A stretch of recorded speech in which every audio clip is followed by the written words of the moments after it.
जैसा मैं पिछली बार आपको बता रहा था कि हमारे जैन धर्म के बारे में और विशेष करके भगवान ऋषभ देव के बारे में जो है कई अन्य धर्मों के लोगों ने ये एक अपमानजनक तो मैं नहीं कहूँगा, लेकिन ये प्रतिष्ठा का प्रश्न बना दिया था कि जैन धर्म प्राचीन नहीं है और भगवान ऋषभ देव यद्यपि जैन धर्म के प्रवर्तक हैं, प्रथम तीर्थंकर हैं, लेकिन अलग-अलग धर्मों के लोगों ने ये कोशिश की कि वो उनके तीर्थंकर हैं या उनके भगवान हैं इत्यादि। परंतु जैसा मैंने कहा कि विदेशों के जो विद्वान थे, उन्होंने ज़्यादा हमको मदद की और साथ में हमारे अपने ही देश के जो दूसरे राष्ट्रपति डॉक्टर सर्वपल्ली राधाकृष्णन जी ने जब ये घोषणा कर दी कि नहीं, जैन धर्म एक जो है सनातन धर्म है, ये अपने आप में एक स्वतंत्र धर्म है और भगवान ऋषभ देव उनके प्रथम तीर्थक हैं, धर्म के प्रवर्तक हैं। 1947 के आते-आते जब भारत आज़ाद हुआ, तो साथियों, हमारे धर्म को जो है, वो एक बहुत बड़ा नया आयाम मिला, जब इसको भारत के अंदर ये एक ट्रिनिटी ऑफ रिलिजियंस यानी धर्मों की जो है 3 परिणतियों को जो है मान्य स्वीकार किया गया, जिसमें जैनिज़्म, बुद्धिज़्म और ब्राह्मणिज़्म। उसमें हिंदू नाम का शब्द नहीं था क्योंकि हिंदू शब्द की कोई परिभाषा उस समय नहीं थी, जिसको कहना चाहिए ना सटीक परिभाषा। तो ब्राह्मण एक धर्म चला करता था और ब्राह्मणवाद जो था, तो उसको भी स्वीकार किया गया। जो सबसे बड़ी बात उसके अंदर जो स्वीकार की गई थी वो ये कि जो ऐतिहासिक ही नहीं बल्कि पुरातत्व के आधार पर जो अवशेष मिले थे, कहाँ से? मोहनजोदड़ो हड़प्पा से, यानी जो सिंधु घाटी की सभ्यता थी वहाँ से। तो वहाँ से काफ़ी सारे, मैं ये तो नहीं कहूँगा कि सबके सब जो सील्स मिली, मोहरें मिली हैं या जो सबूत मिले, साक्ष्य मिले, वो सबके सब ये बात बताते हैं कि वो जैन धर्म का काल था। लेकिन हाँ, वस्तुतः अधिकतर जो सबूत थे, वो इस बात को इंगित करते थे कि मोहनजोदड़ो हड़प्पा के समय जैन धर्म था। यानी आज से लगभग 5000 वर्ष पहले की बात है कि उस समय जो है, जो जैन धर्म अपने आप में वहाँ स्थित था। उस समय तो कई सारे तीर्थंकरों का जन्म नहीं हुआ, ऐसा हम मान सकते हैं। सबसे बड़ी बात ये कि जो है हमारे लिए ये कि जैन धर्म को जो है, ये एक कंसीडर किया गया कि ये एक इटर्नल रिलीजन और ये मैं अपनी किताब जो छपी हुई है, उसके आधार पे ही नहीं कह रहा। ये विदेशों के लोगों ने कहा कि Jainism is an eternal religion. ये बहुत बड़ी बात थी कि जो कहा कि वो एक सनातन धर्म है, it is an eternal religion और इसके जो फंडामेंटल रिलीजन का जो आधारभूत है, जो उसकी नींव का पत्थर है, वो निघंट है। यानी प्रकृति का धर्म था, जो भगवान ऋषभ देव ने कहा। निघंट शब्द हमारे यहाँ बहुत ही प्राचीन ब्राह्मी भाषा से आता है। बाद में संस्कृत और प्राकृत के अंदर वो धीरे-धीरे आते हुए वो जो है निरायना और निर्ग्रंथ शब्द बना और इस बात को जो है, जो वॉन ग्लेज़िपा 1925 यानी आज से लगभग 100 वर्ष समझ लीजिए, उससे 100 वर्ष पहले ही उसने ये बात को साबित कर दिया था, जब हमारे यहाँ लोग प्राकृत नहीं पढ़ना जानते थे, केवल कुछ साधु और कुछ शास्त्री ही पढ़ पाते थे। हमारे अपने आगम पढ़े हुए थे, लेकिन यहाँ के विदेशों से गए हुए कई सारे विद्वानों ने संस्कृत पढ़ी, प्राकृत पढ़ी और हमारे ऊपर बल्कि कहना चाहिए एक उपकार किया और उन्होंने साबित किया कि ये वस्तुतः एक स्वतंत्र सनातन और प्रकृति का था। उसी समय फिर पूछा कि अगर ये ऋषभ देव की बात करते हैं, तो ऋषभ देव के बारे में ऐसे क्या सबूत हैं? तो उस समय जो महापुराण जिसका मैंने उल्लेख पिछली बार भी किया था और जो हमारे आचार्य जिनसेन जी ने लिखी थी, महाराज साहब ने, जिसका बाद में हिंदी में अनुवाद श्री पन्नालाल जी ने किया था। इसी तरह से मैंने आपके श्वेतांबरों के ग्रंथ का भी उल्लेख किया। उसमें क्लियर कट सबूत थे और वही सबूत काम आए और कहा गया कि भगवान ऋषभदेव का जो है, अगर पहले 10 भव का उसके टाइम पीरियड भले ना हो, लेकिन लगभग हमारे पास हमारा जो काल चक्र है, उस काल चक्र के अंदर उनकी बारे में बात की जा सकती है और उनके सबूत मिलते हैं।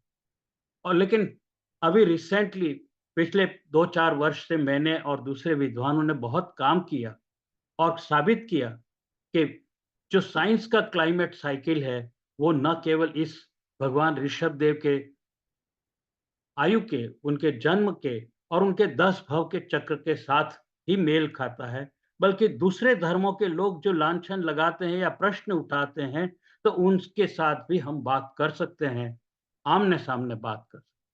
मैं आपको भगवान ऋषभदेव के जो 10 भव थे, जो सबसे पहला भव मैंने बताया था, जो लगभग 4 लाख वर्ष पूर्व का टाइम साइकिल और वो हमारे अवसर्पणी काल के चक्र के प्रारंभ से शुरू होता है, क्योंकि उस समय सुखमा का टाइम था, जब ये 10 भव में से लगभग 8-9 भव थे। दूसरे भव जो है ललिता जो देव थे, तो ललितांग देव की बात है, वो थे। उसके पश्चात और इस सब के जो भव थे, यानी कब-कब इनका जन्म हुआ, तो मैंने आपको याद होगा पाषाण युग के अंदर जब जब भी तापमान बढ़ा था, उसका उल्लेख किया था और बताया था कि कब किसका जन्म कहाँ कब-कब हुआ। मैं विशेष करके आज आपके सामने थोड़ा तीसरा जो भव राजा वक्रंजय वक्रजंग जो थे, उनके बारे में कुछ बात करूँगा। चौथे जो हैं भोग भूमि, देखो उनका नाम ही भोग भूमि आर्य था, तो उस समय तक भोग भूमि ही चल रही थी। कर्म भूमि का नाम ही नहीं था, क्योंकि वो सुकमा तीसरे काल के से पहले दूसरे काल के अंदर कहना चाहिए, जो भोग भूमि थी और बिल्कुल सुकमा का काल था, जिस समय कोई समस्या नहीं थी, वो काल था। 5वें जो हैं श्रीधर देव थे, छठे राजा सुविधि थे और 7वें जो हैं अचुंद्र जो है वो थे। 8वें चक्रवर्ती वाग्नाभी वो थे और 9वें सर्वार्थ सिद्धि मतलब यानी ऊपर का जो हमारा अपर लोक है, ऊर्ध्व लोक है, उसमें से कई बार उसकी बात आती है, तो उसके कहा जाए कि सर्वार्थ सिद्धि के हेमेंद्र जो हैं, वो थे। और यहाँ 10वें भव में जब भगवान ऋषभदेव का जन्म हुआ, तो नाभिराज अयोध्या के राजा थे और वहाँ ऋषभदेव के जन्म के कुछ समय पहले ही समस्या कल्प वृक्षों से शुरू हो चुकी थी, क्योंकि कल्प वृक्ष झड़ने लग गए थे। उन्होंने अपना भोजन, सामग्री इत्यादि सब देना बंद कर। मैं आपको विशेष करके 1-2 बातें नई बताना चाहता हूँ। हो सकता है आप में से किसी को भी शायद ना पता हो। मैं ये कहना चाहता हूँ कि मैंने अभी थोड़ी देर पहले आपको तीसरे भव के जो है राजा वक्रजंग की बात की। राजा वक्रजंग का जो हमने एस्टिमेट किया है, दोनों से, हमारे अपने जैन धर्म के कालचक्र से और साइंस का जो मैंने आपको क्लाइमेट का साइकिल बताया, लगभग 2,80,000 वर्ष के आसपास का, इसका मतलब वो सुकमा के अंदर बात होती है। उनकी जो विवाह हुआ था, वो श्रीमती करके महिला यानी कहना चाहिए रानी जो थी राजकुमारी उसके साथ हुआ था। अब मेरी बात को थोड़ा-सा मैं आपसे अनुरोध करना चाहूँगा कि आप बहुत अच्छी तरह से मेरी बात पे ध्यान दें, क्योंकि आप में से बहुत सौ को हो सकता है शायद कुछ को पता हो लेकिन बहुत सौ को नहीं पता हो और मैं सबूत के साथ में आपके सामने बात कर जब उन दोनों का विवाह हो गया, तो वो विवाह के पश्चात दोनों वक्रजंग और श्रीमती जो है, एक चैताल्य जो था महापुत जिन चैताल्य, आपको याद होगा कि हम जब पर्युषण के दिनों में शाम के समय जब सामायिक और प्रतिक्रमण करते हैं, तो चैत्य और चैताल्य की बात आकाश की होती है। तो ये जो महापुत जो जिन चैताल्य है, वहाँ दोपहर के टाइम पे गए। विवाह हो चुका था, यानी आफ्टरनून में, आफ्टरनून का मतलब ये है कि अपराह्न 3 बजे के बाद में और वहाँ जा कर के उन्होंने न केवल भगवान जिनेंद्र देव की पूजा अर्चना की, बल्कि सबसे पहले एब्ल्यूशन यानी अभिषेक, ऑइंटमेंट भी बोलते हैं इंग्लिश में, अभिषेक पहले किया और वो दोपहर में।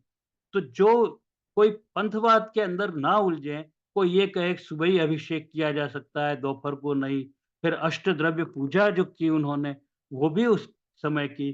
तो ये सब तो उल्लेख है उस ग्रंथ के अंदर, महापुराण, आदि पुराण के अंदर।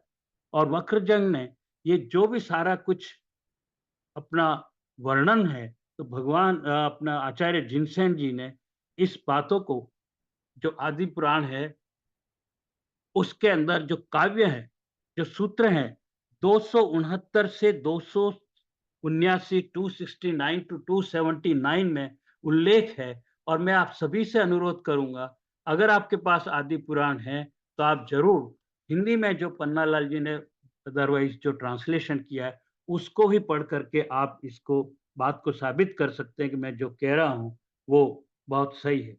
मैं दूसरी बात ये कहना चाहता हूँ कि ये जो बात मैंने आपसे कही कि अष्ट द्रव्य पूजा की गई, अभिषेक किया गया, महाभूत चैताल्य था, वहाँ पर वो गए थे। ये मेरी पुस्तक के अंदर में भी इसका उल्लेख किया है।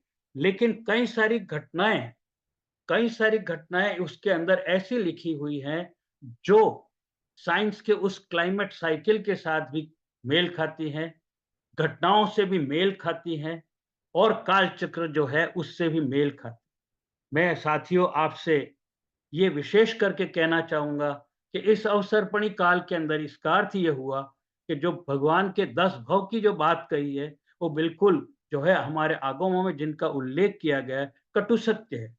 और जो धर्म ये कहते हैं कि ये मनगढ़ंत है या माइथोलॉजी है, ये कल्पना है या कुछ ऐसे ही अपने को प्राचीन बताने के लिए किया गया, ऐसा कुछ भी नहीं है। ये सत्य घटनाओं के ऊपर आधारित। आप कहेंगे कि ऐसा क्या सत्य घटना के आधार पे हो सकता है? मैं आपके सामने एक थोड़ी-सी और दूसरा जो सबूत है, आर्कियोलॉजिकल एविडेंस, वो भी आपके सामने पेश करूँ। साथियों, आप सबको याद होगा कि भगवान राम को जो है, सीता और लक्ष्मण 14 वर्ष का उनको जो है वनवास दिया हुआ, जिनको कहते हैं बैनिशमेंट, उनको वनवास दिया था। कैसे दिया था, क्या दिया था, क्यों दिया था, उसके बारे में अपन ज़्यादा कोई विस्तृत वर्णन करने की आवश्यकता नहीं है। लेकिन जब उनको ये बैनिशमेंट दिया, ये वनवास दिया, तो उनको निकल के जाना था और उनके साथ हज़ारों की भीड़ के वहाँ अयोध्या के लोग उनके साथ निकले थे। सरयू नदी को पार करना था और केवट ने जब उनको पार करा दिया, यानी सरयू नदी का विचार करिए, उस पार पे चले गए, अयोध्या की साइड से उस पार पे। मैं बैठ के गया हूँ मेरी अपनी पत्नी के साथ में, और ये सरयू नदी के उस पार पे गए। तो उस जमाने में जब भगवान राम थे, तो पद्म पुराण करके जो ग्रंथ है हम जैनों का, उसको पढ़ें आप। 215 से लेके 241, फ्रॉम 215 टू 241 में पद्म पुराण में पूरा उल्लेख है कि वहां पर, यानी दूसरी साइड पे सरयू नदी के उस पार पे, केवल वहां जंगल ही जंगल दिख रहा था, लेकिन एक मंदिर, बहुत विशालकाय मंदिर दिखा। भगवान राम ने ये डिसाइड किया कि हम इस मंदिर में जाएंगे। उन्होंने लोगों को भी आह्वान किया कि आप लोग इधर आइए। उस मंदिर के 3 दरवाजे थे। प्रथम दरवाजे पर जो है वो बंद किया हुआ था, पुजारी ने उसको अंदर से लॉक कर दिया। दूसरे और तीसरे दरवाजे पे चौकीदार जो कहते हैं अपन, जो कोर्टयार्ड्स खड़े थे, उन्होंने भीड़ को नहीं जाने दिया और गेट पर ही रोक दिया। लेकिन दूसरे दरवाजे से उन्होंने जो है, दूसरे या तीसरे दरवाजे से जो है, राम को, लक्ष्मण को और सीता को अंदर ले लिया। अंदर जाने के पश्चात राम, लक्ष्मण और सीता ने मन वचन काया से भगवान अरहनाथ, जिनका वो मंदिर था, भगवान अरहनाथ हमारे 18वें तीर्थंकर हैं। आप सबको मैं याद दिलाना चाहूंगा कि आप नोट डाउन करें मेरी बात। 18वें तीर्थंकर हैं। और उस समय, यानी भगवान राम और लक्ष्मण और सीता ने अंदर प्रवेश किया और उनकी पूजा। इसके अर्थ क्या निकालें? इसका अर्थ सीधे सीधे ये है कि भगवान राम का तो जब जन्म हुआ, तो हमारे जैनों के तो 18 तीर्थंकर तो ऑलरेडी हो ही चुके थे। तभी तो वहाँ मंदिर बना हुआ था और यहाँ तक कि 19वें तीर्थंकर मल्लिनाथ का भी जो है निर्माण हो चुका था। ये विशेष करके सब जगह कहा जाता है और ये सबूत है। पद्म पुराण और आदि पुराण बड़े सबूत है बात के। तो फिर प्रश्न उठता है कि आखिर भगवान राम का और कृष्ण का, जिनके बारे में ये विष्णु का अवतार बता करके हमारे जो तीर्थंकर हैं, उनके ऊपर जो लांछन आता है, तो उनका जन्म कब? कई सारे आपने लिटरेचर और हमारे अपने जैन धर्म के आगम भी पढ़े होंगे, तो उनके अंदर बार-बार ये उल्लेख आता है कि भगवान मुनि सूरतनाथ जो थे, वो he was contemporary of Ram, यानी समकालीन थे राम और मुनि सूरतनाथ। और मुनि सूरतनाथ भगवान अगर उनके कंटेम्परेरी थे, तो 20वें तीर्थंकर मुनि सूरतनाथ का जन्म भी राम के आस-पास का होना चाहिए। It means it is very important कि भगवान राम का जन्म कब हुआ। राम का जन्म जो है, ये आर्कियो एस्ट्रोनॉमी या आर्कियो एस्ट्रोलॉजी, इसके आधार पे जो उस समय नक्षत्र थे, साइंस के लोगों ने, विशेष करके डॉक्टर भटनागर करके एक आदमी थे, उन्होंने उनकी जन्म तारीख फिक्स की कि 10 जनवरी 5114 बीसी, यानी आज से आप ये समझ सकते हैं कि लगभग 7114 या 138 वर्ष के पहले की 10 जनवरी की बात है। क्योंकि उस समय नक्षत्र क्या थे, उस समय राशियाँ क्या थी, उनके समय कल्चरल जो इवेंट्स हुई थी, जो धार्मिक और वहाँ की जो सांस्कृतिक घटनाओं का उल्लेख जिसमें लिखा हुआ है, उसके आधार पे उनकी जन्म तारीख कैलकुलेट की गई। ये इसलिए संभव हो पाया क्योंकि ये नियोलिथिक पीरियड की बात। नियोलिथिक मैंने आपसे कहा कि 10,000 वर्ष से बाद का, 12,000 वर्ष से बाद का, यानी जिसके अंदर महिला को, पशुओं को, उनको डोमेस्टिकेशन, घर बनाने शुरू हुए थे, लाए गए, रखा गया और स्वयं आर्यभट्ट ने भगवान कृष्ण की जो है तारीख निकाली थी, उन्होंने कहा या तो 21 है या 27 जुलाई है, लेकिन 3227 बीसी, इसका मतलब ये है कि लगभग आज से 5200 वर्ष पूर्व। आपको ये भी मैं बताना चाहूँगा कि जब महाभारत का युद्ध हुआ, उस समय ऑलरेडी कृष्ण जो है 80 से 90 वर्ष के आयु के ऑलरेडी हो चुके थे। तो ये कुछ ऐसी जो सबूत हैं, घटनाएँ हैं, जो इस बात का साक्ष्य और धरोहर है, जो कहते हैं कि जैन धर्म अपने आप में जो है, वो एक सनातन धर्म है।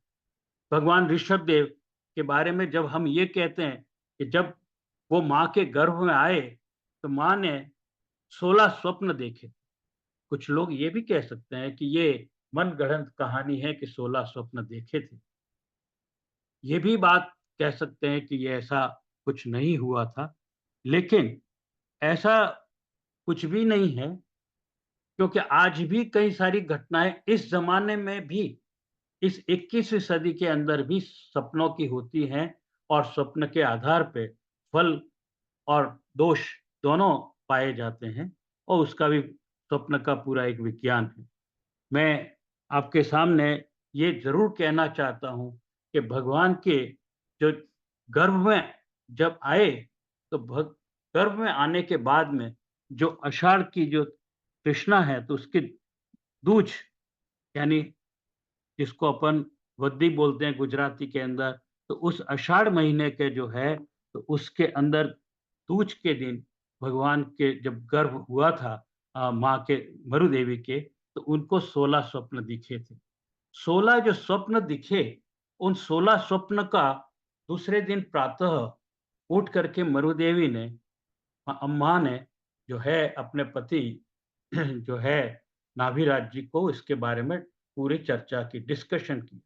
नाभिराज जी ने अपने अनुमान से, अपने हिसाब से, अपने नॉलेज के हिसाब से प्रत्येक स्वप्न का जो है एक एक्सप्लेनेशन दी। और बाद में चूँकि गर्भ में भगवान आ चुके थे, एक तीर्थंकर आ चुके थे, तो सौधर्म इंद्र जो है, वो जो मैं कह रहा हूँ ऊर्ध्वलोक का ऊपर का जो हेवन होता है, स्वर्ग होता है, वहाँ से वो आता है। तो वहाँ से वो आए और उन्होंने नाभिराज जी को भी और स्पष्टीकरण किया। माता उससे बहुत प्रसन्न हुई कि जो बालक जो आ रहा है, वो एक चक्रवर्ती है, वो एक तीर्थंकर होने वाला है। साथियों, मैं यहाँ पर आपको जो है एक नई बात से अवगत कराना चाहता हूँ। आप सबके लिए हर्ष की बात भी होगी कि इसी जन्म की घटना पे जन्म की घटना के ऊपर, यानी ये गर्भ और जन्म की घटना के ऊपर अभी मुझे एक मौका मिला आप सबके आशीर्वाद से, एक अपॉर्च्युनिटी मिली कि छोटी-सी एक लघु वीडियो नाटिका मैं लिखूँ और मैं नाटिका लिखी बहुत प्रचलित हुई है। मैं आज श्री सनत भाई को जो है वो व्हाट्सएप से भेजूँगा अ, इस पूर तो कि वो पूरे ग्रुप के अंदर 5-6 पेज की वीडियो स्क्रिप्ट है। एक पूरे नाटिका लिखी हुई है, तो वो आप सबको भेजें और मैं ज़रूर चाहूँगा कि आप सब उसको पढ़ें। लेकिन आप ये प्रश्न ज़रूर पूछेंगे कि अभी फिर से इसको आपको लिखने की क्या आवश्यकता हो गई? तो मैं उसी बात का उल्लेख करना चाहता हूँ कि समेत शिखरी जो हमारी पावन भूमि है, पवित्र भूमि है, हमारे लिए सबसे बड़ा सेक्रेड तीर्थ स्थान है। वहाँ पर हम लोगों ने कुछ लोगों ने मिल कर के एक पूरे विश्व के अंदर जो चीज़ नहीं है, ऐसी एक नई चीज़ बनाने का, एक नए कहिए कि एक नया जो है स्थापना करने का निर्णय लिया है और उसका नाम हमने रखा है जैनेटोरियम एट समेत शिखर जी। तो जैनेटोरियम एक्चुअली अगर आपने देखा ही होगा यहाँ पे अमेरिका में बहुत सारे प्लानेटेरियम में आप गए होंगे, लेकिन प्लानेटेरियम प्लस जो हम सिनेमा थिएटर में देखते हैं, तो उन दोनों को अगर मैं मिला दूँ, उसको हम टेक्नोलॉजी की लैंग्वेज में हाइब्रिड टेक्नोलॉजी कहते हैं। तो वो हाइब्रिड टेक्नोलॉजी से हम लोग वो चीज़ 3 डायमेंशन वाली बनाने वाले हैं और वो 3 डायमेंशन से कई सारी चीज़ें जो जैन आगमों में उल्लेखित हैं, उनको हम वहाँ पर दिखाना चाहेंगे और चूँकि वहाँ पर प्रतिवर्ष लगभग 3 लाख यात्री आते हैं, तो हम ये अनुमान लगाते हैं कि ज़्यादा नहीं तो कम से 1 लाख यात्री तो उसको देखेंगे ही देखेंगे। मैं भगवान के जो है बारे में ये बताना चाहता हूँ आगे कि उनकी ये जब सब कुछ हो गया भगवान का, तो उस समय ही ऐसी घटनाएँ होने लगी थी, क्योंकि मैंने आपसे कहा कि उस समय ऑलरेडी जो है अ, ये भोग भूमि है, वो अपना जो चरित्र है, अपना कैरेक्टरिस्टिक है, अपने गुण-धर्म है, उसको धीरे-धीरे खो रही थी और नाभिराज जी को बहुत इससे समस्या उत्पन्न हो रही थी, लेकिन उनको पूरा विश्वास था कि अब जो ऋषभ आ गया है, तो ऋषभ जो तीर्थंकर बनने वाला है, उसमें वो क्षमता होगी कि वो इन सारी समस्याओं को हल करे। तो वहाँ पर क्या हुआ कि ऋषभ ने जो है ऋ नाभिराज जी ने ऋषभ को जो है 2 महिलाओं के साथ मैंने पहले भी आपसे कहा था, सुमंगला और सुनंदा से जो है उनका विवाह कराया। मैं अभी कुछ देर में थोड़ी-सी नई बात भी बताऊँगा और जो सुमंगला है, तो उससे 99 पुत्र हुए थे और एक पुत्री हुई थी ब्राह्मी। अब हुआ क्या था उस 99 जो पुत्र हुए थे उसमें भरत भी शामिल था। तो भरत और ब्राह्मी ये दोनों युगल यानी जिसको हम लोग ट्विन्स बोलते हैं। तो कुल मिला के आप समझ लीजिए कि 50 बार जो है सुमंगला ने बच्चों को जन्म दिया और हर बार वो बच्चे जो होते थे उस समय तक उस ज़माने में वो ट्विन्स पैदा होते थे। इसी तरह से आप ये समझिए कि सुनंदा के भी जो एक ही बालक हुआ बाहुबली और एक ही पुत्री सुंदरी, तो वो भी दोनों ट्विन्स थे। तो बाहुबली और सुंदरी एक ही उम्र के थे और उधर से भरत और जो ब्राह्मी है, वो दोनों एक ही उम्र के। और इन सारे मैं जो आपको बता रहा हूँ, इन सभी का उल्लेख हमारे जो है पन्नावन और समर्पण जो सूत्र हैं, आगम हैं जो, उनके अंदर लिखा और ये सब इस टाइम के नहीं हैं।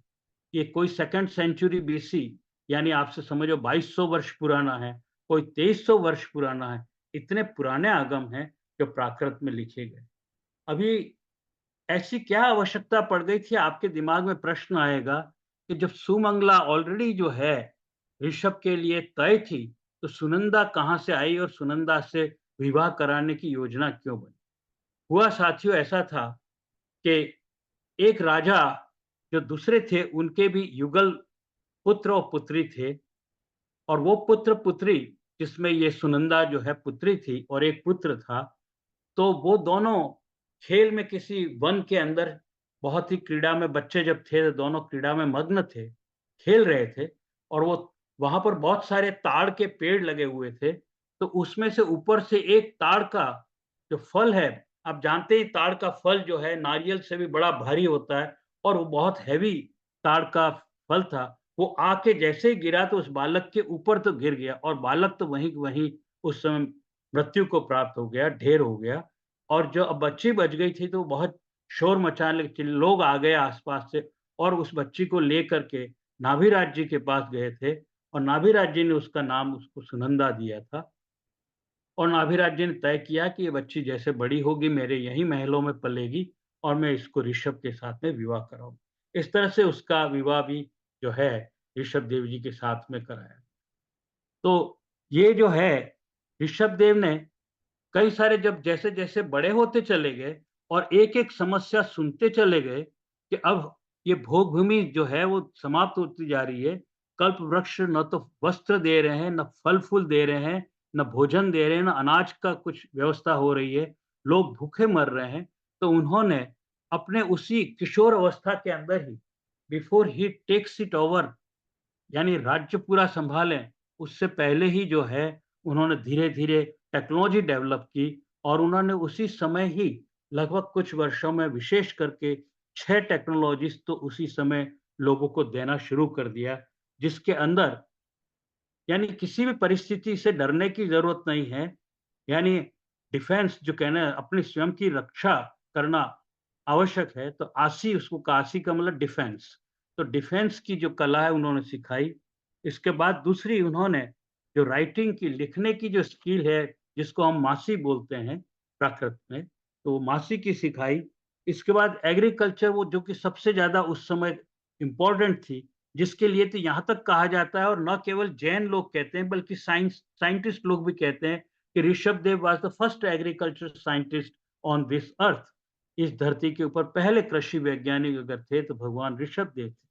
आपने मेरे को उस समय नहीं पूछा लेकिन मैं यहाँ पर आपको ये भी बताना चाहूँगा कि आपने भगवान ऋषभ देव की लगभग 1.5 लाख के आसपास उम्र फिक्स की और कालचक्र में भी मिलती है। किस आधार पर? मैं साथियों आप सबको एक और नई जो चीज़ बताना चाहता हूँ ये, कि जो बीज होते हैं, जैसे गेहूँ का बीज है, कॉर्न मकई का बीज है, दालें जो हैं, पल्सेस जो हैं, तो इन बीजों की जो हिस्ट्री साइंस के लोगों ने निकाली और कहा कि कब से इनकी शुरुआत हुई, कब से ये पहली बार जो है मकई का, गेहूँ का, दालों के बीज इस धरती के अंदर से जो उपलब्ध हुए, तो उसकी जो हिस्ट्री आर्कियोलॉजिकल पुरातत्व के हिसाब से और साइंटिफिकली डेटा एनालिसिस करके, ऑक्सीजन और कार्बन डेटिंग करके निकाली, तो उन्होंने कहा कि लगभग ये 1.5 लाख वर्ष से पहले के नहीं है, 1.5 लाख वर्ष के अंदर-अंदर के हैं। तो ये भी साबित करता है कि एग्रीकल्चर का जो युग शुरू हुआ, वो उस समय लगभग 1.5 लाख वर्ष पूर्व ही हुआ। इसके बाद जो विद्या नॉलेज की जो बात हुई, पढ़ाने की बात हुई, तो वो उसमें वाणिज्य की जो बात है, ट्रेडिंग एंड कॉमर्स की और शिल्प जो कलाकारी है, जो उसके बारे में भी जो क्राफ्टिंग अपन कहते हैं, वो भी उन्होंने सिखाया। तो ये इस तरह से उन्होंने इसको धीरे-धीरे जो भोग भूमि थी, उसको कर्म भूमि में उन्होंने कहा कि फिजिकल एक्शन की आपको अपने कर्म, अपना कार्य करने की ज़रूरत है। आपका कार्य को अब अपना भगवान समझने की ज़रूरत है, किसी और के ऊपर निर्भर होने की ज़रूरत इसी बीच में लेकिन क्योंकि कच्चा अनाज खाते थे और उस तरह से उनका स्वास्थ्य धीरे-धीरे बिगड़ने लगा और भी कई सारी आवश्यकताएँ थी। भगवान ने बहुत कुछ कहा भी कि अगर अपने अनाज को बहुत छोटा-सा महीन करके और मुट्ठी के अंदर गरम करो, लेकिन वो एक पैसिव हीटिंग थी और फिर खाओ। लेकिन लोग उसी बीच में क्या हुआ कि जो जंगल बच गए थे, कल्प वृक्ष खत्म होने लगे थे, तो बाँस के जो पेड़ थे, बाँस तो बाँस के पेड़ों में जो होल हो गए थे, तो जब हवा तेज एक बार बहने लगी, तो उस बाँसों के पेड़ के अंदर तेज हवा के घर्षण से उनमें आग लगी।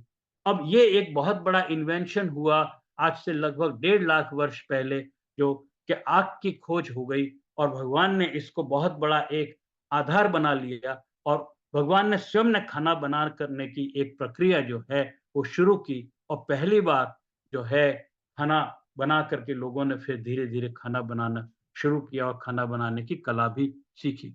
भगवान ने जो है पुरुषों को लगभग 72 अलग-अलग तरह की साइंसेस, टेक्नोलॉजीज़ कहना चाहिए वो पुरुषों को सिखाई, तो वहीं महिलाओं को 64 डिफरेंट काइंड्स ऑफ टेक्नोलॉजीज़ महिलाओं को भी सिखाई। भगवान ने इस तरह से कई सारी बातें जो है, ये ऐसी विधाएँ बताई जिससे हम भगवान ऋषभ देव को एक बहुत बड़ा ऊँचा स्थान दे सकते।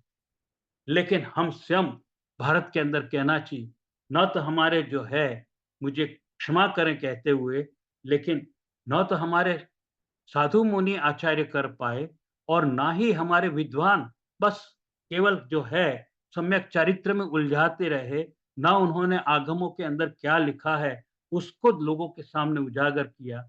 मैं साथियों आपके सामने एक ब्रिटिश स्कॉलर विद्वान था, कोई बहुत पुरानी बात नहीं, उसका भी जन्म मेरे जन्म के आसपास ही 1952 में ही हुआ और पिछले वर्ष ही जो है उसका देहावसान हुआ है। तो भगवान के वहाँ पे पहुँचे। पॉल डुंडास करके प्रोफ़ेसर जो था, उसने जब ये सब बातें सुनी और जब हमारे संविधान के अंदर जब ये कहा सोचा, उसने सुना कि एक जैनिज़्म जो रिलिजन है, वो सनातन है, ये बात एक्सेप्टेड की गई। तो वो भारत में आया, एक ब्रिटिश ब्रिटिश स्कॉलर, भारत के आज़ाद होने के 25 साल बाद वो वहाँ पे आया और वहाँ से आने के बाद में उसने संस्कृत पढ़ी, पाली पढ़ी, प्राकृत पढ़ी और उसने साबित किया कि भगवान ऋषभदेव जो हैं, वो तो न तो केवल एक स्पिरिचुअल आध्यात्मिक जो है गुरु ही नहीं थे, वो आध्यात्मिक गुरु ही नहीं थे, न केवल वो टेक्नोलॉजिस्ट थे या साइंटिस्ट थे, बल्कि वो ही इस भोग भूमि से जो काल भूमि की ओर जा रही थी, तो जो कल्चरल ट्रांसफॉर्मेशन, जो सांस्कृतिक परिवेश में जो परिवर्तन हो रहा था, उसके हीरो भी वही थे और उन्होंने ही पूरा जीवन जो है, उसकी मर्यादा, जीवन कैसे जीने की जो कला है, वो तक उन्होंने सिखाई है। ये बातें उन्होंने जो है पॉल जो है डुंडास ने कही और मैं उसको बहुत नमन करता हूँ कि उसने पूरे विश्व में आकर के जब ये बात कही, तब हमारा ध्यान जो है वो भगवान ऋषभ देव की ओर गया और हमने जो गलती की थी कि हमने महावीर जयंती की छुट्टी मांगी। अगर हमने ऋषभ देव जयंती की छुट्टी मांगी होती, तो अभी हमें दूसरों के सामने ये कहने की ज़रूरत नहीं होती कि हम बहुत प्राचीन धर्म के धनी हैं, हम उसके संस्थापक हैं, हमारे जो प्रथम तीर्थंकर। भगवान ऋषभ देव ने जो है वो 4 वर्ण स्थापित भी किए थे, जैसे कि क्षत्रिय व्यवस्था की थी, 3 व्यवस्था भगवान ऋषभ देव ने की, उसके बाद उन्होंने वैश्य किया और शिल्पी क्राफ्ट्समैन। भरत जो चक्रवर्ती थे, उन्होंने चौथा आयाम जोड़ा ब्राह्मण के रूप में, तो वो हुआ था। मैं अभी शायद एक ही स्लाइड और दिखा पाऊँगा और मैं उसके बारे में करके फिर अपन समाप्त करेंगे क्योंकि फिर आगे मैं शायद नहीं ले पाऊँ। लेकिन भगवान का ये हुआ कि जब उनको साम्राज्य मिल गया, वो पूरा का पूरा उन्होंने पहले व्यक्ति थे जिन्होंने अयोध्या इस पूरे धरती के ऊपर पहले अपने शासन काल में अगर कहीं कोई राजधानी बनी, कैपिटल बनी उस कौशल किंगडम की या कोई राज्य बना इतना बड़ा विशाल और उसकी राजधानी बनी, तो वो भगवान ऋषभ देव ने अयोध्या को। अयोध्या की राजधानी बनने के बाद जब अच्छी तरह से सब पूरा साम्राज्य चल रहा था, मैंने आपको ये बताया कि 3 उन्होंने वर्ण व्यवस्थाएँ भी जोड़ी थी और अच्छी तरह सब कुछ हो रहा था, तो इस बीच में एक समारोह का आयोजन होना था और समारोह के आयोजन के अंदर स्वधर्म इंद्र को व्यवस्था की सारी बात सौंपी गई। स्वधर्म इंद्र वहाँ से जिसको कहना चाहिए कि सेलेशियल डांसर्स यानी जो देवी-देव हैं, तो देवियाँ कहाँ से? ऊर्ध्वलोक के आकाश हम जो बोलते हैं ना एरोनॉटिकल गॉड्स वैमानिक जो देव हैं, तो उसमें सबसे बड़े जो हैं वो स्वधर्म इंद्र माना जाता है। तो वो कई सारी जो नृत्यांगना हैं कॉस सेलेशियल यानी आकाशीय कहना चाहिए कि नृत्यांगना उनको लेके आया था और उसमें सबसे बड़ी उस समय की जो नृत्यांगना थी, वो नीलांजना थी और नीलांजना को लेकर के वो वहाँ पर आए थे और नीलांजना को जब नृत्य कर रही थी, तो ये सबसे बड़ी दुखद घटना थी और उस समय भगवान की काफ़ी उम्र हो चुकी थी। लेकिन लगभग उनके कही कह सकते हैं कि 64,000 जो है वो 64 लाख पूर्वा का टाइम निकल चुका था और नीलांजना जो है, आप थोड़ा-सा मेरी तरफ देखिएगा कि नीलांजना नृत्य करते हुए जिस साड़ी में थी, वो शायद क्या सेलेस्टियल या कॉस्मिक साड़ी थी या क्या था कि वो जब नृत्य कर रही थी, तो वो जब घूम रही थी, उसकी साड़ी का एक कोना भगवान की आँख के पास में से निकला था या उनको टच किया था, ये कोई उल्लेख नहीं मिल रहा है। लेकिन ये कहा जा रहा है कि नीलांजना वो जब नृत्य करके वापस अपने ओरिजिनल स्थान पे पहुँची, वो जो साड़ी का कोना टच किया और वो कोना वापस इधर आया, तब तक नीलांजना की मृत्यु हो चुकी और चूँकि वो साड़ी का कोना टच कर गया था, भगवान को ही दिखा, सिर्फ़ और सिर्फ़ केवल ऋषभ देव भगवान को ही दिखा कि नीलांजना की मृत्यु हो चुकी है। यद्यपि सौधर्म इंद्र ने तुरंत के तुरंत नीलांजना को उठा लिया और एक दूसरी नीलांजना, एक दूसरी कॉस्मिक जो गॉडेस है, उसको वहाँ खड़ा किया। लेकिन भगवान ऋषभदेव नहीं रुके। उनको तुरंत याद आ गया अपने पुराने भवों में से कि ये संसार जो है, वो वास्तव में जन्म और मृत्यु के बीच की एक कहानी है और कर्म भूमि पे इसके लिए बहुत बड़ा खेल होने वाला है।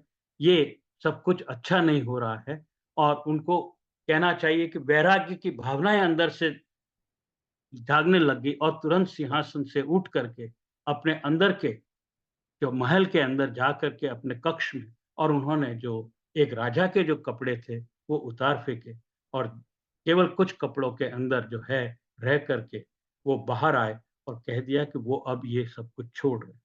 ये पूरा साम्राज्य छोड़ रहे हैं। वो नहीं रहना चाहते इस राज्य। लोग सब दुखी हो गए। यहाँ तक कि सौधर्म इंद्र क्षमा माँगने लगा था और जो है तो वैराग्य भगवान को जो हुआ, उनको नमन किया और सौधर्म इंद्र तो लौटा। लेकिन जो ऋषभदेव भगवान ने जो है अपना जो साम्राज्य है, वो फिर भरत को अपने जितने भी 100 पुत्र थे उनके अंदर बाँट दिया। तो भरत को जो है अयोध्या जो शहर है वो हिस्से में आया था।